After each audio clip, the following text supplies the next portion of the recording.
Hey everybody, welcome to Always Bored Never Boring. Running this YouTube channel is a crazy amount of hard work. I mean, it's not digging a trench, flying a fighter jet, performing brain surgery or pulling children out of burning buildings hard work, but it's incredibly time consuming, and sometimes I get a blister on my thumb from cleaning up miniatures, so, you know, similar. But I love doing this. I love creating videos about my hobby, and it just so happens to come with some bonus perks. First of all, working on videos does an incredible job of silencing all those voices in my head. Secondly, I get to interact with lots of really cool people, and a few who aren't so cool, in the comments section. And sometimes those really cool people I interact with in the comments send me cool things, which is always completely unexpected and so appreciated because those donations allow me to create new and diverse content on all kinds of things that otherwise I wouldn't get to talk about because my budget only goes so far. Point in question, recently I received an awesome collection of games from Mark White and his son Loki. They sent me the new easy to master Dungeons & Dragons game and Dungeons & Dragons First Quest, which I've already discussed in a previous video. But they also sent me this, the Best of Dragon Magazine games. This is a little box of awesomeness from TSR, bringing together 6 different games that were originally published in their Dragon magazine. Supposedly, this represents the cream of the crop, some of the most popular special features they ever ran. Now, I never subscribed to or even read Dragon magazine, so all this is new to me. But the magazine dates back to 1976 when it replaced TSR's previous publication, The Strategic Review, and it continued in print until 2007 before becoming an online magazine.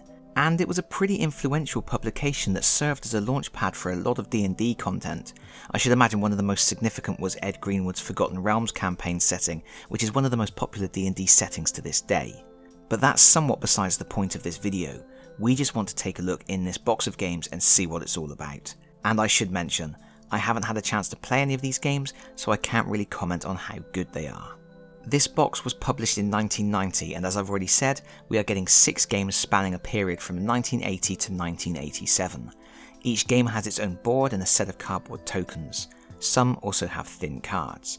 I will briefly show the components of each title as we go through them, but we have to remember these are a product of their time. The boards have a nostalgic charm but are functional more than beautiful, and while the tokens are surprisingly high quality, more often than not they are just little squares with some text printed on them. And what I do like about this set of games is that they are all completely different. The oldest game, dating from Dragon issue 38, published in June 1980, is the boxing game Ringside. The board is printed on thin card, think cereal packet, and you can see what I mean about being functional rather than beautiful. The game makes use of a few tokens, 2 representing the fighters in the ring, and a selection of tokens for tracking things like tactics in the current round. There are also 13 blank cards for creating your own fighters.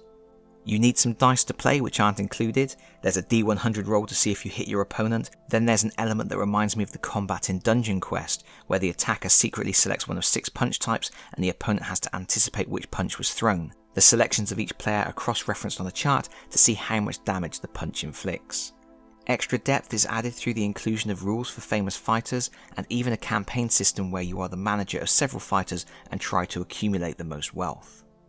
The game was the brainchild of Brian Bloom, who was one of the founding fathers of TSR along with Gary Gygax. The second game is Food Fight, which appeared in issue 44, December 1980. This game is more comical than the first and recreates a food fight in the school cafeteria.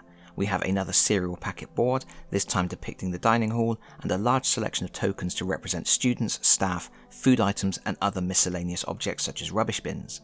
These tokens are the same material as Ringside's, but they are a step up in quality as they have lovely little pictures on them. Just looking through the rules, this game is surprisingly in-depth compared to what you might expect from such a silly theme. You can dump cottage cheese out of a bowl and then use the empty bowl as a weapon. You can tip the tables. There's mystery meat with randomly determined properties, a host of staff members patrolling the cafeteria trying to stop the madness, and rules for how slippery spilled food on the floor is.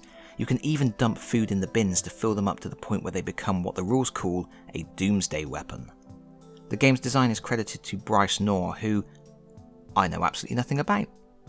And there you go. That's the kind of quality, in-depth, well-researched information you come here for. The third game is from issue 51, July 1981, and is probably the one I am most interested in. It's called Search for the Emperor's Treasure and is a hex-based D&D inspired board game about fighters, elves, clerics, magicians, dwarves and harefoots romping around the world fighting monsters and searching for treasure. It has a large paper map representing the world you explore, 193 cardboard tokens, 10 character cards and 42 treasure clue cards. The game has its tongue firmly in its cheek, and you will face creatures like Ralph the Troll and the Vampire Frogs on your quest. The tokens and character cards have fun little pictures on them. This is hardly surprising because the game is by Tom Wham, who has a distinct artistic style that he often uses for his own games. Even the rules are presented humorously, with a section of optional rules including some that even the designer admits he doesn't like, and some interesting designer notes where Tom talks about the evolution of the game and his attempts to get it published. Unfortunately, as the most complicated game in the set, Search for the Emperor's Treasure had a pull-out section in the middle of the rules book which clarified all the rules for the different tokens, and mine is missing. I guess I will have to try and hunt that down, as I would like to give this one a try, as I understand it is commonly regarded as one of the best games Dragon Magazine published. Oh, and if the name Tom Wham sounds familiar to you, it's because he's the designer responsible for games such as The Awful Green Things from Outer Space, Kings and Things, and Feudality. He is also responsible for creating the fourth game in this box set, File 13, which was published in issue 72, April 1983. File 13 is a board game all about inventing board games. Each player is an inventor, and the first player to get 2 games on the hotness list is the winner. The game includes a serial packet board with some more humorous Tom Wham artwork, some tokens, and a deck of 60 game cards. Perhaps the most interesting thing about this game, besides the designer, is the inclusion of a solo variant. The aim is to earn as much money as possible, but you determine your own win condition. If you earn enough money to support yourself in the manner to which you are accustomed, you win. As a game designer, I suspect Tom may have been exercising some demons here and channeling his frustrations at the process of bringing a game to life. His descriptions of the various departments in the board game company are hilarious and damning. Seriously, pause the video here and read them. File 13, by the way, is the bin. Our fifth game is the Baton Races of Yaz from Dragon issue 82, February 1984. It's a fantasy-themed team-based sports game. You get a serial packet hex board, and there are 70 tokens representing the different types of players on the teams, as well as batons and bulges. And just so you know, the players use the batons to smash the bulges. Fair enough. The game seems relatively straightforward, but as with the other games in this set, there are some optional rules. There are also different scenarios, which increase in complexity. The designer was C.C. Stoll, who seems to have created numerous games for Dragon Magazine over the years. Finally, we have King's Table from issue 128, December 1987. This is a much more traditional 2-player abstract strategy game. In fact, it's a very old Viking game originally called Nefertafel. The rules presented here cover numerous variants, which are illustrated around the edge of the game board to make setup easier, but it's all basically the same thing. You have one player controlling the black pieces, trying to capture the king, and the other player controlling the white pieces, trying to get the king to an edge or corner square. Pieces move orthogonally, and to capture a piece you must have one of your pieces on either side of it, so you would have 3 pieces in a straight line, with the one in the middle being the captured piece. However, to capture the king, you have to completely surround it with 4 of your pieces. It's interesting to see all the different variants for this game, but honestly, this is the sort of game that deserves a nice addition, with a quality board and playing pieces. Playing it on flimsy cardboard with fiddly little tokens just isn't doing it justice really. The game design credit for this last entry goes to Dale Oldfield and Mark Foster. Don't ask me anything about them, because your only answer will be a blank stare. Maybe a hopeless shrug. And that's it.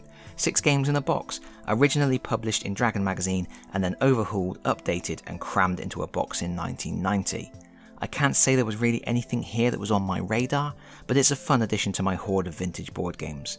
It's like a time capsule really, a collection of games spanning over 7 years and a testament to the creativity, inventiveness, passion and ingenuity of game designers from TSR in the 1980s.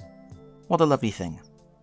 Thank you once again to Mark White and Loki for sending this to the channel, and thank you for watching. If you've enjoyed this video, please consider pressing the like button. If you really enjoyed this video, please consider subscribing if you don't already do so. And hopefully, I will see you all again very soon. Bye bye everyone. Bye bye.